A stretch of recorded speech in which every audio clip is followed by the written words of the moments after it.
Morning students of class 9th. Today we will discuss about the geography of class 9th and lesson 5th, natural vegetation and wildlife. And this is the third video of this lesson. Topic is ecosystem. देखते हैं ecosystem होता क्या है.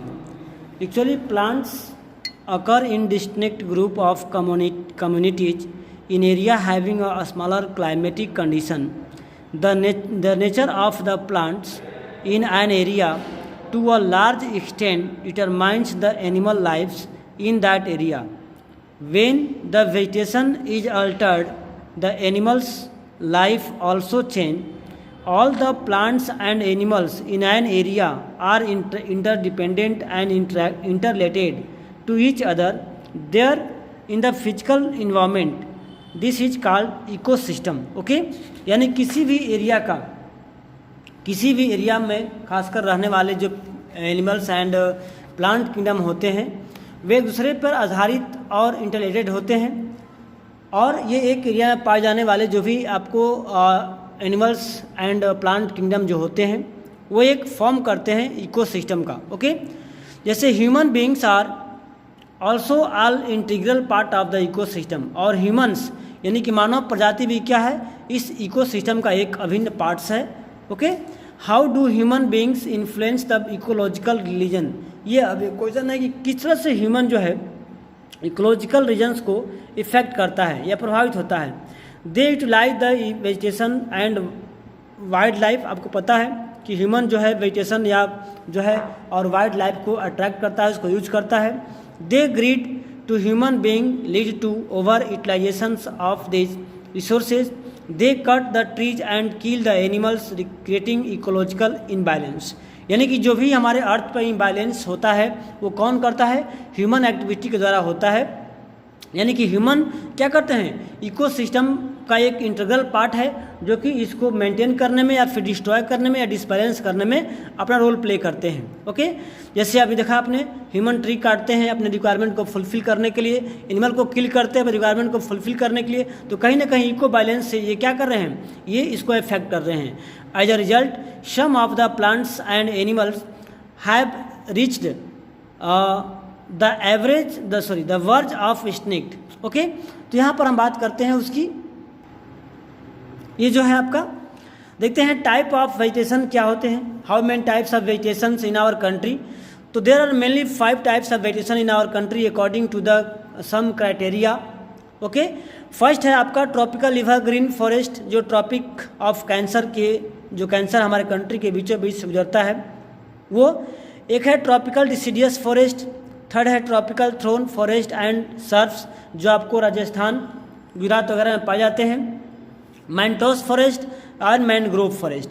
यानी कि अभी आपने पढ़ा कि हमारे कंट्री में फिजिकल फीचर बहुत डाइवर्स है. हमारे नॉर्थर्न पार्ट जो है माउंटेन एरिया है और साउथर्न पार्ट जो है ये कोस्टल एरिया है. सेंटर पार्ट का पेनिसुला प्लेट्यू है. आपका जो हमारा वेस्टर्न और नॉर्थर्न पार्ट का है वो डेजर्ट है. और नॉर्थर्न ईस्टर्न जो पार्ट है आपका प्लेन्स पार्ट है. तो according to the diversity of the slope of the land our vegetation is also variations. Okay, so there are 5 types of vegetations in our country. तो first देखते हैं, first में क्या है, ट्रॉपिकल एवरग्रीन फॉरेस्ट. देखिए tropical evergreen forest क्या होता है या कहाँ पाया जाता है, इसमें कौन कौन से एनिमल पाए जाते हैं, mainly we will see that this topics. Okay, this forest are restricted to heavy rainfall areas of the western Ghat and the island group of Lakshadweep, Andaman and Nicobar, upper part of the Assam and Tamil Nadu coast. यानी कि इस प्रकार से tropical evergreen जो forest है वो हमारे country में मेन रूप से आपको वेस्टर्न घाट में पाया जाता है. आइलैंड जो है लक्षद्वीप और अंडमान निकोबार का जो ऊपरी पार्ट है वहाँ पाया जाता है. Sorry, upper part of the Assam and Tamil Nadu के एरिया में पाए जाते हैं. कौन सा tree, tropical evergreen forest. Okay, तो आप यहाँ देख सकते हैं कि ट्रॉपिकल एवरग्रीन जो फॉरेस्ट हमारे कंट्री में कहाँ पाए जाते हैं. तो आप ये देख रहे हैं, इसमें जो मैप में आपको दिया गया है ट्रॉपिकल एवरग्रीन का जो ग्रीन पार्ट्स है देख रहे हैं आपको. नॉर्थ ईस्टर्न पार्ट जो हमारे कंट्री का है, फिर आपको वेस्टर्न घाट जो है वो, और यहाँ पर थोड़ा सा ईस्टर्न घाट में पाया जाता है कौन सा, ट्रॉपिकल एवरग्रीन फॉरेस्ट. आप देख रहे हैं प्रत्येक को, तो अब मैप में आप देखना ध्यान से इसको. ओके, चलते देखते हैं कि अब इस वेजिटेशन में कौन कौन से प्लांट किंगडम भी आपको मिलते हैं। तो यहाँ हम बात करते हैं इस पर प्लांट किंगडम पर। तो देखते हैं कि जो ये एनिमल्स स्पीसीज हैं इस एरिया में पाए जाने वाले, वो मेनली आपको क्या हैं। ओके, देखते हैं हम लोग।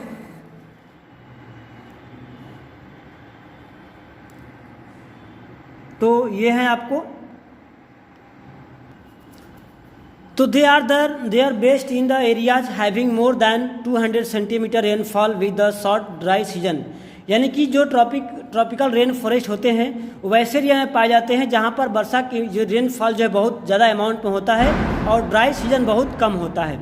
The tree reach great lights up to 60 metres और इवन एबव, यानी कि जहाँ के ट्रीज की हाइट होती है उन्हीं अबाउट 60 मीटर्स या उससे ज़्यादा भी होती है।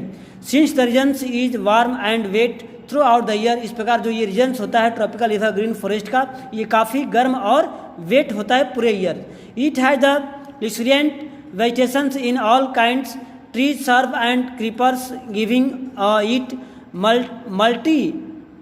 मल्टी लेयर्ड स्ट्रक्चर, यानी कि इसमें जो पाए जाने वाले जो ट्रीज या हर्ब्स या सर्ब्स हैं वो कई लेयरों में होते हैं। दैट मीन्स इसमें बड़े बड़े से लेकर ट्रीज से लेकर के हर्ब एंड सर्ब भी, क्रीपर भी पाए जाते हैं। There is no definite time for trees to shed their leaves, और इसमें पाए जाने वाले जो फॉरेस्ट होते हैं इनमें कोई फिक्स टाइम नहीं होता है कि वो अपने लीफ को कब शेड करेंगे। वो थ्रू आउट द ईयर बराबर क्या करते हैं, नए पत्ते को लेते रहते हैं और ओल्ड पत्ते वहाँ से गिरते रहते हैं। Okay, such as these forest appears in green all the years around, और ऐसे पेड़ क्या होते हैं थ्रू आउट सालों भर जो है सदाबहार, इसको बोलते हैं सदाबहार हरित वन हिंदी में बात करें तो ये क्या होता है थ्रू आउट द ईयर, पूरे साल जो है इसके पत्ते हरे होते हैं। इसमें ऐसा कभी ये कोई सीजन नहीं होता है जबकि पूरे पत्ते एक साथ गिर जाते हैं और फिर नए पत्ते आते हैं, ऐसा नहीं होता है। वो बारी बारी से गिरते रहते हैं, बारी बारी से आते रहते हैं, कभी ये पतझड़ यहाँ पर नहीं आते हैं। Some of the commercially important trees of this forest, जैसे इसमें कुछ कमर्शियली इंपॉर्टेंट फॉरेस्ट हैं, इसमें ebony, mahogany, rosewood, rubber and cinchona के जैसे ट्री जो हैं पाए जाते हैं। The common animal found in those area these forest are elephant, monkey, lemur and deer. बेटा आप जब इसका नोट्स बनाएंगे तो आप राइट करेंगे, एक ऐसे कॉलम बना लेंगे, लिखेंगे यहाँ पर type of the forest, type of name the trees and name the animals, यानी कि किस फॉरेस्ट में कौन से एनिमल पाए जाते हैं, कौन से ट्री पाए जाते हैं और वो फॉरेस्ट किस हमारे कंट्री के किस पार्ट में पाए जाते हैं। तो आप 4 कैटेगरी बनाओगे, 4 रो बनाओगे और उसको 4 रो बनाकर उसमें 4 कॉलम बना करके उसको आप नोट्स तैयार कीजिएगा। द कॉमन एनिमल, इसमें एनिमल भी पाए जाते हैं, कौन कौन से हैं तो देखते हैं आप लोग, elephant, monkey, lemur, deer, the one ऑनर्ड राइनोसोरस, यानी कि एक सिंग वाला राइनोसोरस भी यहाँ पाए जाते हैं इन प्रकार के जंगलों में, जैसे मेनली आपको असम एंड वेस्ट बंगाल में होता है, पाए जाते हैं। Beside these animals plenty of birds, bats, sloth, scorpions and snail are also found in the jungles, यानी कि ऐसे जंगलों में इस जानवर भी क्या होते हैं, बड़े मात्रा में अवेलेबल होते हैं। नेक्स्ट देखते हैं हम लोग, नेक्स्ट पॉइंट हमारा जो है ट्रॉपिकल डिसीडियस फॉरेस्ट, ये क्या होते हैं और ये कहाँ पाए जाते हैं, इसमें कितना वर्षा होती है। तो according to the rain forest या according to the rainfall and according to the temperature जो है आपको डिवाइड किया गया है। तो ये आपने देखा कि पहले जो आपको rain forest, evergreen rain forest जो था उसमें क्या था, मोर देन 200 सेंटीमीटर जहाँ रेन होती थी वहाँ वैसे पेड़ पाए जाते थे जिसमें पूरे थ्रू आउट द ईयर जो है वो हमेशा ग्रीन रहते थे। अब नेक्स्ट जो है ट्रॉपिकल डिसीडियस फॉरेस्ट क्या होता है, तो these are the most widespread forest of India, सबसे अधिक जो एरिया में फैलने वाला ये फॉरेस्ट है ट्रॉपिकल डिसीडियस, जहाँ पर मानसून जो है इसको मानसून फॉरेस्ट भी कहते हैं, and spread over the region, हमारे कंट्री में बहुत ज़्यादा जगह फैलते हैं वहाँ पर जहाँ पर 200 सेंटीमीटर 70 सेंटीमीटर जो वर्षा रेनफॉल होता है। यानी कि ये ऐसे फॉरेस्ट वैसे एरिया में पाए जाते हैं जहाँ रेन जो है 70 सेंटीमीटर से 200 सेंटीमीटर जो है रेनफॉल होता है। Trees of this forest type shade their leaves for about 6 to 8 weeks in a dry season, जैसे हमारे यहाँ जो देखते हैं आप लोग समर सीजन में in the month of February में क्या होता है कि सारे पेड़ पौधे के जो पत्ते हैं वो गिर जाते हैं और फिर नए पत्ते लेते हैं। तो ऐसे फॉरेस्ट क्या बोलते हैं? ट्रॉपिकल डिसीडियस फॉरेस्ट इसको ही बोलते हैं। Okay, on the basis of availability of water these forest are further divided into moist and the dry deciduous. यानी कि वाटर की अवेलेबिलिटी अभी देख रहे हैं कि 200 से 70 सेंटीमीटर, यानी कि इसमें भी दो कैटेगरी होता है, नियर अबाउट आपको 200 to 100 और 70 to 100। जो जहाँ वर्षा होती है उसको भी दो भागों में डिवाइड करते हैं, एक होता है आपको मॉइस्ट डिसीडियस फॉरेस्ट और एक होता है आपको dry deciduous forest. The former in found in the area receiving rainfall between 200 and 100 centimetre. यानी कि जो आपको मॉइस्ट डिसीडियस फॉरेस्ट है 100 से 200 सेंटीमीटर जहाँ वर्षा होती है वहाँ पाया जाता है, और 100 से 70 सेंटीमीटर जहाँ वर्षा होती है उसको बोलते हैं dry deciduous forest. This forest exist therefore mostly in the eastern part of country. हमारे देश के जो पूर्वी भाग है वहाँ ऐसे पाए जाते हैं। North eastern state along with the foothills of the Himalaya की तराई में, जैसे झारखंड हो गया, west Orissa, Chhattisgarh and the eastern slope of the western Ghat. Teak of the most dominant species of the forest. अब ऐसे जंगलों में क्या पाए जाते हैं? टीक के पेड़ जो है बहुत अधिक मात्रा में मिलते हैं।